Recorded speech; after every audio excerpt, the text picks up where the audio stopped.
Triple five timer chip is extremely robust and 8 pin devices है। इसको bistable monostable ए stable multi vibrator बनाने के काम या इस्तेमाल में लाया जा सकता है। तो हम यहाँ पे देखेंगे कि हम इससे मोनोस्टेबल कैसे बना सकते हैं, बाईस्टेबल कैसे बना सकते हैं, ए स्टेबल कैसे बना सकते हैं। आज के इस लेक्चर में हम इसकी पहले वर्किंग देखते हैं कि और इसकी पिनों की डिटेल्स देखते हैं, इसकी कंस्ट्रक्शन देखते हैं कि वो क्या है। ट्रिपल फाइव टाइमर चिप जो है वो एक बेसिक चिप है जिसमें 8 पिनें होती हैं।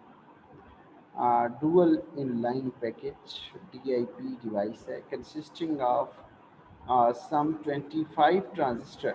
इसके अंदर 25 ट्रांजिस्टर जो इसकी IC चिप के अंदर लगे हुए होते हैं, 2 डायोड्स होते हैं, 16 रजिस्टर्स होते हैं जिससे ये IC बनता है। ये इससे जो है कंपेरेटर बनाया जाता है। इसमें 2 कंपेरेटर इस्तेमाल होते हैं, एक फ्लिप फ्लॉप इस्तेमाल होता है, a high current output stage as shown below. और इसके अलावा जो है as well as the 555 timer there is also available the NE 556 timer oscillator which combines two individual 555 timers with a single 14 pin DIP, जिसके अंदर 2 जो है वो 555 टाइमर अवेलेबल होते हैं। Low power CMOS version of single 555 timer such as 7555 and LMC 555 which use a MOSFET transistor instead, जिसके अंदर MOSFET transistor इस्तेमाल किए जाते हैं। जैसा कि मैंने आपको बताया ना कि 25 ट्रांजिस्टर जो है 555 टाइमर के अंदर यूज़ होते हैं। Simple block diagram representing the internal circuitry of 555 timer is given below with a brief explanation of each of its connecting pins to help provide clear understanding of how it's work। यहाँ पर जो है ना मैं आपको complete इसकी जो है डिटेल के बारे में बताऊंगा। पहले आपको इसके इंटरनल स्ट्रक्चर के बारे में बताऊंगा और फिर इसके जो है कि ये वर्किंग कैसे करता है उसके बारे में डिस्कस करेंगे। और फिर अगर नेक्स्ट लेक्चर में होपफुली हम जो है ना डिस्कस करेंगे कि इससे मुख्तलिफ वाइब्रेटर्स कैसे बनाए जा सकते हैं, जैसा कि फ्री रनिंग मल्टी वाइब्रेटर है, ए स्टेबल मल्टी वाइब्रेटर है, वो कैसे बनाए जा सकते हैं, वाई स्टेबल मल्टी वाइब्रेटर है। चलें स्टार्ट करते हैं। ये हमारे पास इसकी जो 555 टाइमर की ब्लॉक डायग्राम है। अब यहाँ पे आप लोग देख सकते हो कि ये इसकी 8 पिनें हैं। ये 555 टाइमर की 1 2 3 4 5 6 7 और 8। और इसमें जो पिन 1 है वो ग्राउंड की है, पिन 2 ट्रिगर की है, पिन 3 आउटपुट की है, पिन 4 रीसेट की है, पिन 5 कंट्रोल वोल्टेज की है, पिन 6 थ्रेशोल्ड की है, पिन 7 डिस्चार्ज की है, पिन 8 VC सप्लाई की है। तो ये मुख्तलिफ पिनें हैं। और अगर इसकी इंटरनल स्ट्रक्चर की बात करें तो इसमें 3 रेजिस्टेंसेस हैं। इसी वजह से इसको हम 555 भी कहते हैं क्योंकि ये 5 किलो ओम की 3 रेजिस्टेंसेस हैं, एक ये, दूसरी ये, तीसरी ये। इसमें जो बज़ाहिर हमें ट्रांजिस्टर नज़र आता है वो ये एक ट्रांजिस्टर नज़र आता है जो कि बाहर लगा हुआ है इन डिवाइसेस के। वैसे तो ये 25 ट्रांजिस्टर से मिलके बनता है क्योंकि ये जो कंपेरेटर हैं और फ्लिप फ्लॉप्स हैं इसके अंदर भी ट्रांजिस्टर इस्तेमाल होते हैं इनको बनाने के लिए। तो यहाँ पे एक NPN ट्रांजिस्टर मौजूद है, ये 2 कंपेरेटर्स हैं, ये एक फ्लिप फ्लॉप है और यहाँ पर आउटपुट ड्राइवर है और फिर ये आउटपुट को इसकी आउटपुट जाती है। हम यहाँ पर इनकी जो मुख्तलिफ पिनें हैं उनको डिटेल से डिस्कस करेंगे। पिन 1 जो है वो ग्राउंड को रिप्रेजेंट करती है। The ground pin connects the 555 timer to the negative supply rail. याद रखें 555 टाइमर उस वक्त तक एनर्जाइज नहीं होता जब तक हम इसको डीसी सप्लाई ना दे दें। तो डीसी सप्लाई देने के लिए हम इसको इसकी जो 8 पिन को प्लस वोल्टेज देते हैं और 1 पिन को हम ग्राउंड करते हैं, तब जाकर ये 555 टाइमर इनर्जाइज होता है और वर्क करना शुरू कर देता है। इसके बाद जो सेकेंड पिन है वो ट्रिगर की है। ये जो सेकेंड पिन है आप ये देखें कि ये कंपैरेटर से जुड़ी हुई है। ये ट्रिगर पिन है कंपैरेटर के इनपुट से। हमने लास्ट लेक्चर में कंपैरेटर के बारे में डिस्कस किया था कि यहाँ पर अगर हम जो है कोई वोल्टेज देते हैं, तो ये रेफरेंस वोल्टेज है इस कंपैरेटर 1 के लिए। तो रेफरेंस वोल्टेज के मुकाबले में हम यहाँ पर जो इन्वर्टिंग टर्मिनल है उसको यहाँ पर देते हैं वोल्टेज। जैसे ही हम यहाँ पर कोई सिग्नल देते हैं, अगर ये सिग्नल इस रेफरेंस वोल्टेज से ज़्यादा हो जाए तो आउटपुट पर हमें नेगेटिव वीसीसी मिलती है। और अगर ये यहाँ पर अप्लाई किया गया वोल्टेज रेफरेंस वोल्टेज के मुकाबले में कम हो तो यहाँ पर हमें एस आउटपुट जो है वो हमें पॉजिटिव मिलती है। तो फ्लिप फ्लॉप की वर्किंग का भी पता होगा आपको। फ्लिप फ्लॉप दरअसल इसकी 2 इनपुट्स होती हैं, 2 आउटपुट्स होती हैं। जो 2 इनपुट्स हैं इनमें से एक ये चूँकि एस आर फ्लिप फ्लॉप है, एस आर लैश है, तो एस आर में जो है ये 2 इनपुट्स हैं, एक सेट की है दूसरी रीसेट की है।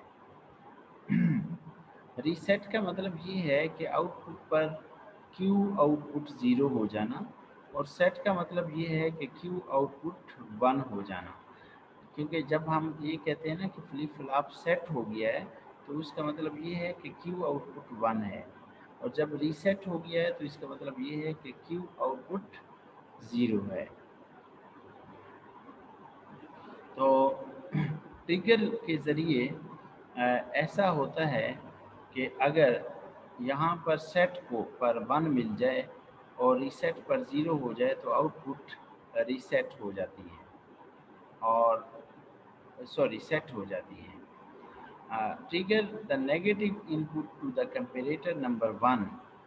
A negative pulse on the pin sets the internal flip-flop.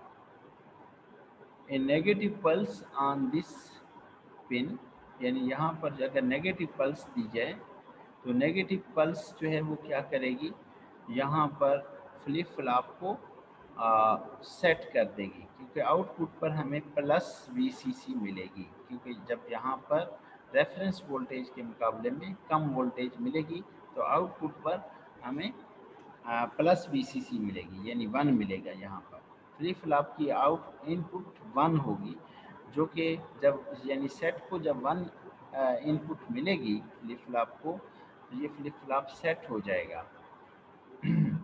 Then the internal flip flop, when the voltage drops below the 1/3 VCC, causing the output to switch from a low to high state. अच्छा, 1/3 VCC का यहाँ पर क्या मतलब है? देखें, हमने यहाँ पर जो वोल्टेज अप्लाई की हुई है वो प्लस VCC अप्लाई की हुई है, और ये वोल्टेज इन 3 रेजिस्टेंसेस के अक्रॉस ड्रॉप होती है, क्योंकि ये प्लस VCC और ग्राउंड इन 3 रेजिस्टेंसेस के थ्रू एक दूसरे से जुड़े हुए हैं। तो इस तरह से ये वोल्टेज डिवाइडर का काम करते हैं। तो ये चूँकि 3 रेजिस्टेंसेस हैं, जो भी वोल्टेज अप्लाई की जाएगी वो इन 3 रेजिस्टेंसेस के अक्रॉस डिवाइड हो जाएगी। फ़र्ज़ कि आप 15 वोल्ट्स देते हैं तो ये 5 वोल्ट्स यहाँ पे ड्रॉप हो जाएंगे। तो जो यहाँ पे वोल्टेज होगी वो रेफरेंस वोल्टेज वो 1/3 VCC होगी, क्योंकि एक ही रेजिस्टेंस है ना, तो ग्राउंड के लिहाज से इस रेजिस्टेंस के का जो टोटल VCC का 1/3 वोल्टेज यहाँ पर होगी।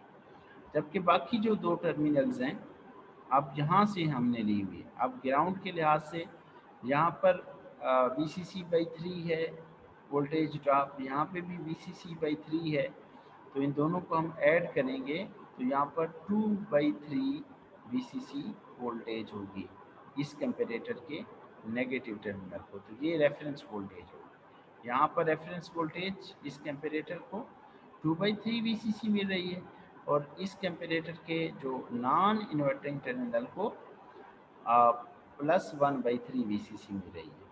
तो जैसे ही वोल्टेज +1 ये इधर से जो इसका जो सेकंड टर्मिनल पर जो वोल्टेज है, अगर 1/3 VCC यानी रेफरेंस वोल्टेज से अगर कम होती है तो आउटपुट पर हमें VCC मिलता है, +V मिलता है, यानी 1 मिलता है आउटपुट पर, तो वो फ्लिप फ्लॉप सेट हो जाता है।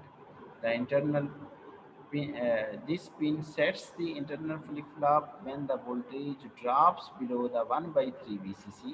याद रखें ये 1/3 VCC कौन सी वोल्टेज है, ये रेफरेंस वोल्टेज है, causing the output to switch from low to high state। तो इस तरह से जो आउटपुट है फ्लिप फ्लॉप की, अगर वो लो है तो वो हाई में चली जाएगी, और अगर पहले से हाई में है तो चाहे यहाँ पर 1 हो भी जाए तो वो फिर भी हाई में रहेगी। तो सेट का मतलब ये है कि लो से हाई स्टेट में फ्लिप फ्लॉप की आउटपुट का चला जाना। जब आउटपुट की बात मैं कर रहा हूँ तो इससे मुराद क्यू इनपुट है, दूसरी क्यू आउटपुट है, दूसरी क्यू बार आउटपुट होती है, जो कि इस क्यू आउटपुट का उलट होती है। अगर यहाँ पर 1 है तो यहाँ पर ऑटोमेटिकली 0 आएगा, और अगर यहाँ पर 0 है तो यहाँ पे ऑटोमेटिकली 1 आएगा। डियर स्टूडेंट्स, बात को समझ रहे हो ना? Yes sir. ओके, अब हम आउटपुट पिन की बात करते हैं।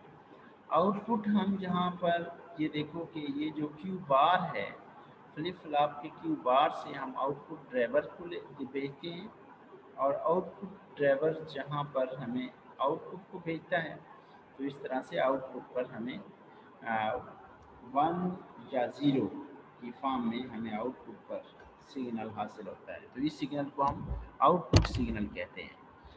तो आउटपुट सिग्नल पर जो मिलने वाला वो जो करंट होता है वो 200 मिली एम्पेयर का होता है, अमूमन जो 555 टाइमर के लिए होता है, और इसकी जो आउटपुट वोल्टेज है वो 1.5 वोल्ट है। So small speaker LEDs or motor can be connected directly to the output। ये जो छोटे छोटे जो स्पीकर्स वगैरह या LEDs वगैरह हैं, वो तो डायरेक्टली हम इस 555 टाइमर से चला सकते हैं।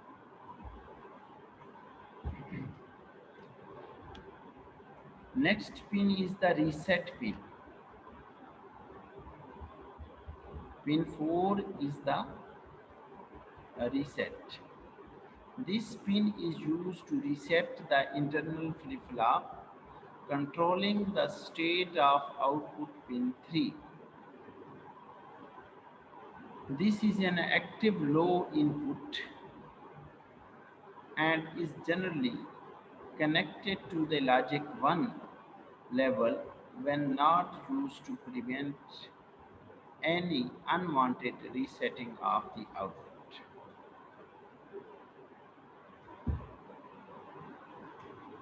ये अमूमन जो है ये 4 जो है इसको कनेक्ट किया हुआ होता है इसके साथ 0 के साथ कनेक्ट किया होता है, यानी एक्टिव लो होती है, लेकिन हम 1 के साथ भी इसको कनेक्ट कर सकते हैं जब ये यूज़ नहीं हो रहा होता, कि अनवांटेड रीसेटिंग को हम प्रिवेंट के तौर पर हम इसको आउटपुट को जब हम यूज़ ना करें तो उस वक्त 4 को हम लॉजिक 1 दे देते हैं। यानी 1 दे देते हैं। Next one is the control voltage, pin 5. This pin controls the timing of 555 by overriding the 2/3 VCC level of the voltage divider network. By applying a voltage to this pin, the width of the output signal can be varied independently of the RC timing network. When not used, it is connected to the ground via 10 nanofarad capacitor to eliminate any noise. तो ये हमारे पास ये control voltage है, आप देख सकते हो कि ये कंट्रोल वोल्टेज रेफरेंस वोल्टेज के साथ जुड़ी हुई है। वैसे रेफरेंस वोल्टेज 2/3 VCC होता है, तो अमूमन इसको जो है यहाँ पर इसके साथ एक कैपेसिटर लगाकर, पिन 5 के साथ एक कैपेसिटर लगाकर ग्राउंड कर दिया जाता है। उसका मतलब ये है कि हमने कंट्रोल वोल्टेज पर कुछ नहीं दिया, कंट्रोल वोल्टेज पर कुछ नहीं दिया, तो उसका मतलब ये है कि रेफरेंस वोल्टेज 2/3 VCC ही रहेगा। अगर आप चाहते हो कि रेफरेंस वोल्टेज 2/3 VCC, कंपेरेटर का रेफरेंस वोल्टेज 2/3 VCC के अलावा कोई और वोल्टेज हो, तो आप फिर जो है यहाँ पर और वोल्ट्स अप्लाई करके इस तरह से रेफरेंस वोल्टेज चेंज कर सकते हो। तो रेफरेंस वोल्टेज को चेंज करने के लिए और इस तरह से जब रेफरेंस वोल्टेज चेंज हो जाएगी तो हमें आउटपुट भी चेंज मिलेगी, तो आउटपुट भी चेंज हो जाएगी। तो इस तरह से इस वोल्टेज के ज़रिए हम रेफरेंस वोल्टेज को कंट्रोल कर सकते हैं। So this is called the control voltage.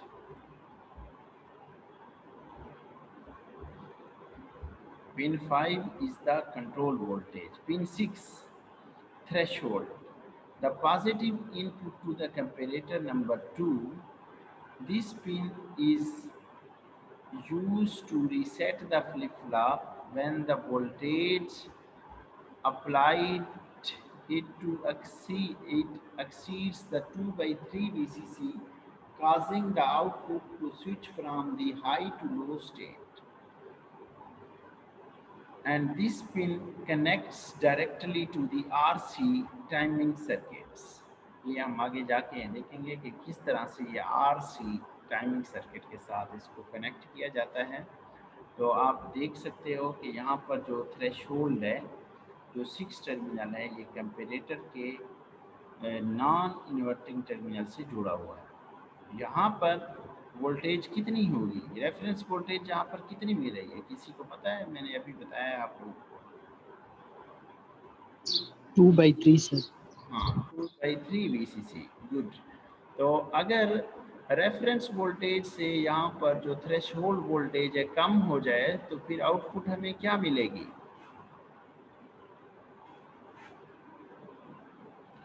यानी हम थ्रेशोल्ड को लो वोल्टेज दें as compare to reference voltage, तो हमें आउटपुट पर क्या मिलेगा?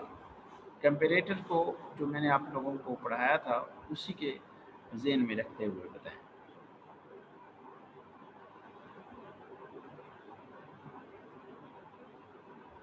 जी बेटे।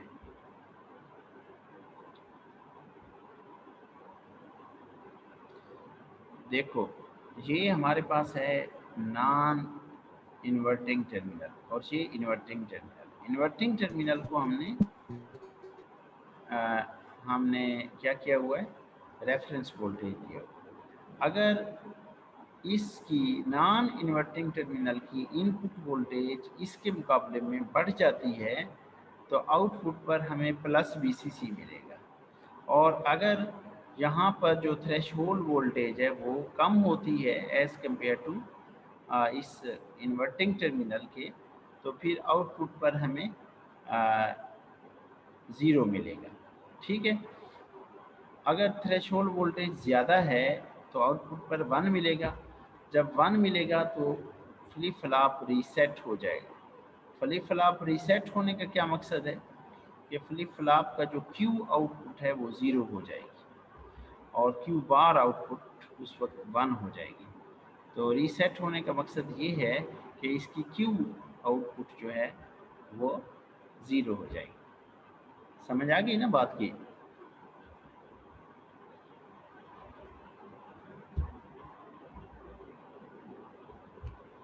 चलें,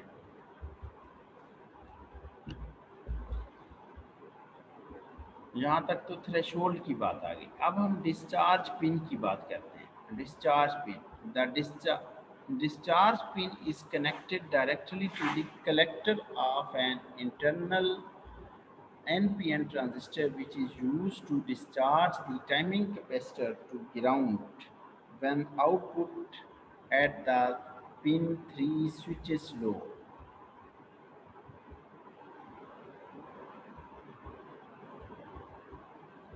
अच्छा, ये जो डिस्चार्ज है आप देख सकते हो कि ये इस ट्रांजिस्टर के कलेक्टर से ये डिस्चार्ज पिन जुड़ी हुई है। 7 जो है डिस्चार्ज पिन, ये दरअसल कैपेसिटर को डिस्चार्ज करने के काम आती है। जो इधर कैपेसिटर लगा हुआ होगा ना, हम क्योंकि इससे मुख्तलिफ़ किस्म के मल्टी वाइब्रेटर्स बनाते हैं, मल्टी वाइब्रेटर्स में कैपेसिटर इस्तेमाल होते हैं, तो उन कैपेसिटर्स को उनमें से कैपेसिटर को डिस्चार्ज कराने के लिए हम इस डिस्चार्ज पिन का इस्तेमाल करते हैं। डिस्चार्ज कब होगा? क्योंकि ये ग्राउंड के ट्रांजिस्टर का अमीटर टर्मिनल ग्राउंड के साथ जुड़ा हुआ है। अगर कलेक्टर और अमीटर टर्मिनल किसी तरह से जुड़ जाएं आपस में, तो फिर ये कैपेसिटर को, जो 7 टर्मिनल के साथ कैपेसिटर लगा हुआ है, वो डिस्चार्ज होना शुरू हो जाता है। लेकिन कब ये जुड़ते हैं? जब कलेक्टर और अमीटर टर्मिनल आपस में कनेक्ट हो जाएं। और NPN या किसी भी BJT ट्रांजिस्टर की ये खसूसियत है कि उसको जब हम इनपुट पे यानी बेस पे कोई करंट देते हैं, तो उस वक्त ये कलेक्टर और अमीटर टर्मिनल आपस में कनेक्ट हो जाते हैं। और अगर बेस पर 0 वोल्ट्स दिए जाएं तो फिर ये आपस में कनेक्ट नहीं होते। तो इसका मतलब क्या है कि जब Q आउटपुट 1 हो और Q बार 0 हो, तो उस वक्त कैपेसिटर डिस्चार्ज नहीं होगा। और जब Q आउटपुट 0 हो और Q बार इनपुट 1 हो, तो उस वक्त ये इस ट्रांजिस्टर की बेस को करंट मिलेगा और ऐसी सूरत में ये जो ट्रांजिस्टर की इनपुट को करंट मिलेगा और इस करंट से ये जो बाहर कैपेसिटर लगा हुआ है वो डिस्चार्ज होना शुरू हो जाएगा। 7 पिन के साथ जो ट्रांजिस्टर लगा हुआ है वो डिस्चार्ज होना शुरू हो जाएगा। तो ये जो है इसके डिफरेंट जो कंस्ट्रक्शन है, मैंने उसके बारे में आपको बताया है कि वो कैसे इनका काम क्या है। पिन 8 को हम VCC सप्लाई देते हैं और ये VCC सप्लाई 4.5 वोल्ट से 15 वोल्ट्स के दरमियान में होती है। 555 timer's name comes from the fact that there are 5 kilo ohm resistors connected together internally producing a voltage divider network। इसकी हम बात कर चुके हैं। पिन 8 और पिन 1 पे हम ग्राउंड देते हैं, पिन 8 को हम DC सप्लाई प्रोवाइड करते हैं। कंपेरेटर की जो इन्वर्टिंग इनपुट है कंपेरेटर की, कंपेरेटर 2 की, वो 2/3 VCC है, और जबकि कंपेरेटर 1 की जो नॉन इन्वर्टिंग इनपुट है वो 1/3 VCC है, क्योंकि हमने इसको वोल्टेज डिवाइडर नेटवर्क जो रेजिस्टेंस वाला है उससे जोड़ा हुआ है। Two comparator produce an output voltage dependent upon the voltage difference at their inputs। क्योंकि आपको पता है कि कंपेरेटर जो है वो क्या करता है, वोल्टेज को कंपेयर करता है, तो ये उसी की बुनियाद पे हमें आउटपुट देता है, which is the determined by charging and discharging action of extremely connected RC network, externally connected RC network, यानी जो बाहर उसका नेटवर्क कनेक्ट किया गया है उसी को देखते हुए ये आउटपुट पर 1 और 0 हमें देगा। The output from both comparators are connected to the two inputs of the flip-flop, which in turn produces either high and low level output at the cue based on the state of the inputs. The output from the flip-flop is used to control a high current output switching stage to drive the connected load, producing either a high or low voltage level at the output pin. तो ये वही वाली बात है जो मैंने सारी आपको जो मैंने डिस्क्राइब की है।